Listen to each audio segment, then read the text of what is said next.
I've explained our leaders the direction the road will take, the people it will affect, the various structures that will be done on the road, and they have given their comments. But it's only fair we hear from them and hear whether what we have said has been satisfactory. Thank you very much. Maybe starting with Governor of Kirinyaga County, together with our colleagues, we came on this consultative meeting, and we're very happy so far with the progress that is going on with regard to this road that's going to start the dual carriageway from Kenol all the way to Makutano, Sagana, and Marua. And the concerns that we've always had have been addressed. They have done a comprehensive analysis of all the work that needs to be done in terms of compensation for our farmers.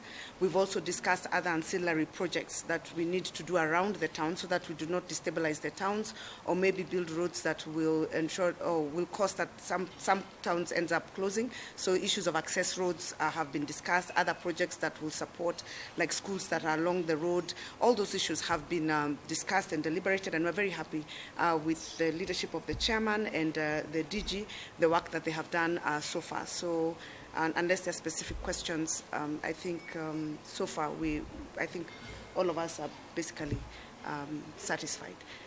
There are things we've agreed on going forward for different areas. I can speak for Kirinyaga. We have, I think, the second largest number of households that will be affected. We are at about 412 households. Nyeri has 427. I think we will be the most affected in terms of the people who will have to either move their fence a little bit. Thankfully, it's not too many structures in Kirinyaga. One of the concerns we had, if you do a dual carriageway, pedestrians crossing, but for rural counties like ours, it's not just about pedestrians, but also we have animals and herds that cross either to go to the market or to be taken to the market or to the river. And so we've agreed on a few redesigns of the road to ensure we provide either underpasses where cows and cattle or goats or such things can actually pass without facing the dangers that the highway may portend. So we are happy so far with everything that has gone on. Yes, the other thing that was of very critical importance was an assurance about the local content. We wanted an assurance that they will use 40% of our people to build the roads, especially the contractors, the subcontracting. This road from Kenol to Marua is about 22 billion shillings, and we want to be assured that Kenyan contractors will get at least 40% of the share of these roads, and we've been assured that that will happen. Further to that, we've also been assured that there will be the affirmative action for youth, 15% of other supporting roles where the road construction is concerned, like maintenance of roads. So we'll have youth at 15%, women at 10%, and persons with disability at 5%. And this will be the people who come from those counties where this road is passing. So far, that's why you see we all look like we have smiling faces. We are happy. We have good things to report when we go back home. Yeah, thanks. On behalf of the people of Nyeri, confirm that we are going to walk this journey together with Kenha. We had concerns which we greatly appreciate have been addressed, especially for Karatina, because the initial design and stories we had heard were that Karatina was going to be bypassed, but now we are glad that yes, we will engage with the traders and the business people, but we will have the road, the dual carriageway passing through Karatina. Karatina is the hub of Nyeri's economy, and we would have really been worried. One of the other issues that we must, and we have continued to ask Kenha, is to engage with us continuously. Let this one not be just a meeting for the purposes of us meeting, but we would want at every step to be working together. We have also agreed on matters, contractors, that counties will deal directly with the Director General on matters where we have to give waivers for cess, considering that cess is really is an earning for the county. But we have had cases where we have not known whom to deal with, and we are glad that this one was a breakthrough, and we will deal directly with the Director General on those roads, and especially on this one where it's tax-free. Otherwise, we want to appreciate, and we must also laud the Jubilee government, because there has been a lot of hype and talk about Central Province being left behind, or the central part of Kenya, and this is a clear demonstration that we are working together and that Thuraku was not in vain. We had a concern about those people who need to be displaced for one reason or another, and we have requested and we have been assured that where compulsory acquisition will be carried out, the compensations must and should be done before the actual work can commence.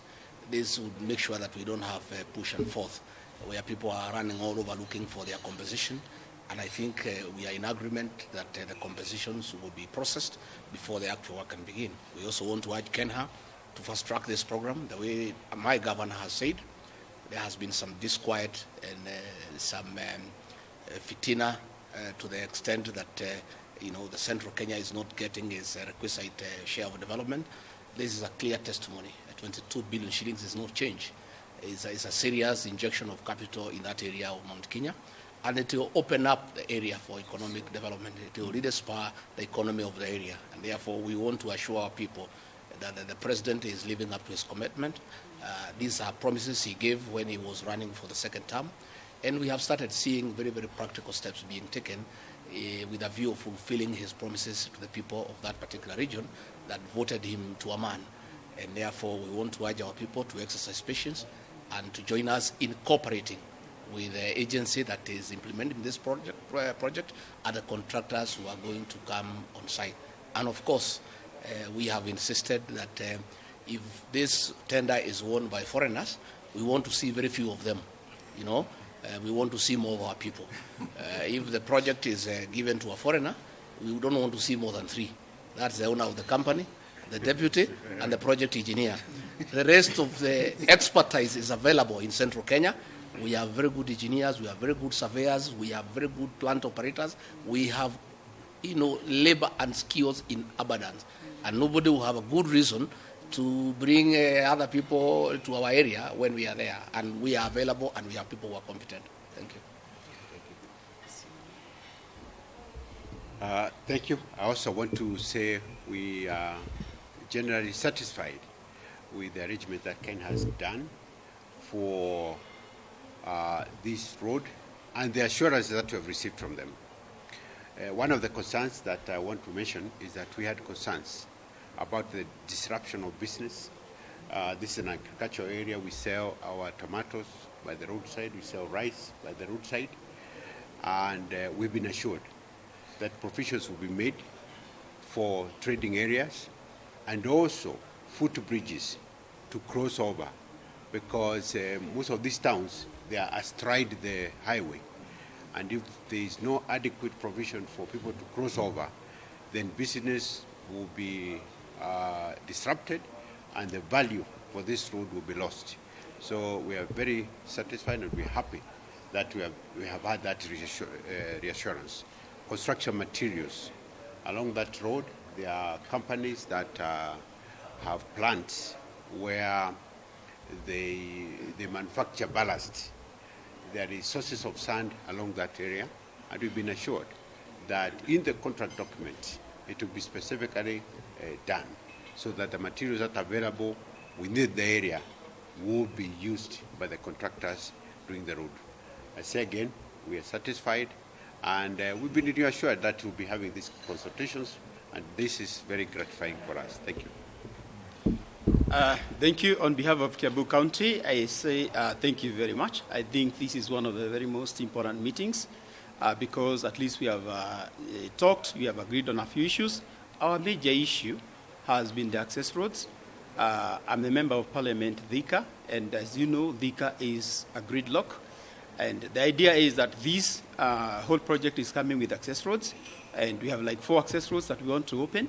We want to open Koigwa, we want to open Garissa Road, we want to open Blue Post, we want to open Del Monte. So basically this will be very, very important for us. But also because ours is a very high density populated place, we are saying that let us look at the level of professionalism when they are doing these roads so that accidents and signages and everything that goes with that is going to be optimum so that we have got minimal loss of life, if not zero.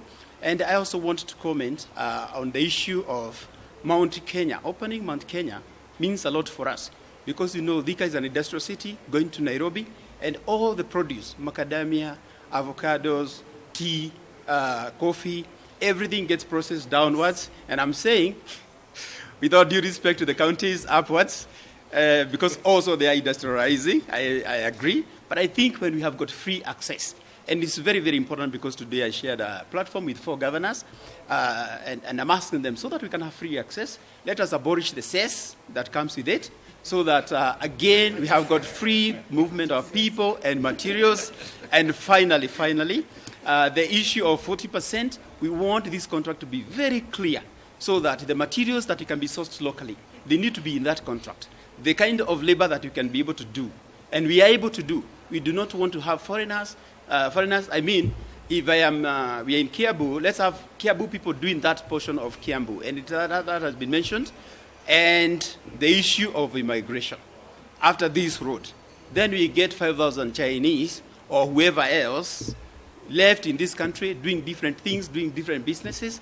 What I'm saying is the Kenha should also be able to be responsible for the immigration. If people who are coming for these, let's say, contracts, if they're given the contract, then Kenha should be able to know and be responsible to make sure that those people do not have the working licenses so that they can go back to their homes, and if there is another contract, they can come back. Thank you so much. This has been a pleasure and a success. Construction to be placed at a performance contract, but that is after construction.